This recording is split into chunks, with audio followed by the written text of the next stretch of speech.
फिर आदमी ने एक स्नाइपर राइफल सेट की। अगले ही पल उसने उस फंड मैनेजर को मार गिराया जिसने उसे धोखा दिया था। फिर उसने बंदूक घुमाई और खिड़की के पास खड़े तमाशबीन को मार दिया। आदमी की नजरों में इन फंड और स्टॉक विक्रेताओं द्वारा कई लोग बर्बाद हो गए थे। दूर से गोलीबारी के एक दौर के बाद आदमी रुकने का इरादा नहीं कर रहा था। उसने एक ही आग से स्नाइपर राइफल को राख कर दिया। फिर उसने अपनी जेब में 2 ग्रेनेड रख लिए।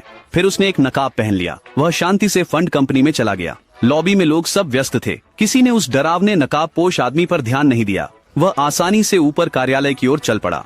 उसने अपनी बंदूक उठाई और सीधे एक युवा प्रबंधक की ओर निशाना साधा, लेकिन उसने गोली नहीं चलाई क्योंकि उसने प्रबंधक की गर्भवती पत्नी की फोटो देखी। इससे उसके दिल में दया का अंतिम अंश जाग उठा, लेकिन ऑफिस में बाकी लोगों के लिए वह आदमी दया नहीं दिखाएगा। उन्मादी गोलाबारी के बाद उस व्यक्ति ने ग्रेनेड फेंके जिससे कार्यालय में सभी की जान चली गई।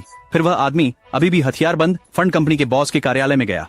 जैसे ही वह दिखाई दिया, उसे बॉस के बॉडीगार्ड ने बाह में गोली मार दी, लेकिन इस बिंदु पर वह व्यक्ति अजय था। उसने तेजी से प्रत्याक्रमण को अंजाम दिया। उसने मासूम सचिव को कार्यालय से बाहर भेज दिया और दरवाजा बंद कर दिया, लेकिन बॉस अभी भी अड़ा था। कह रहा था कि गरीबों को धोखा दिया जाना चाहिए क्योंकि वे अमीरों जितने निर्दयी नहीं हैं। बॉस के कुतर्क सुनने के बाद उस व्यक्ति ने और शब्द बर्बाद नहीं किए। उसने बंदूक को मेज पर रखा और कहा कि वह 3 तक गिनती करेगा। जो भी पहले बंदूक लेगा वे ऑफिस से जिंदा बाहर जा सकेगा। लेकिन इससे पहले कि वह गिनती शुरू कर पाता, बॉस ने पहले ही मेज पर रखी बंदूक पकड़ ली। उसने आदमी पर बंदूक तानी और कहा, तुम्हारी किस्मत में गरीब रहना ही लिखा है।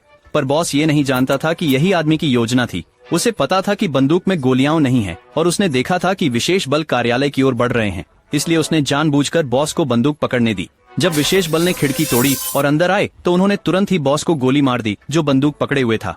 उस व्यक्ति को निर्दोष बंधक मानकर नीचे ले जाया गया, लेकिन लॉबी में किसी ने उसके कंधे पर हाथ रखा। एक पुराने सहयोगी ने वेश बदलकर आए व्यक्ति को पहचान लिया, लेकिन दोस्त की नजर से सब साफ हो गया। फिर व्यक्ति को उसके दोस्त ने फिर से इमारत से बाहर ले जाया। क्या आपको लगता है कि दोस्त की कार्रवाई सही थी?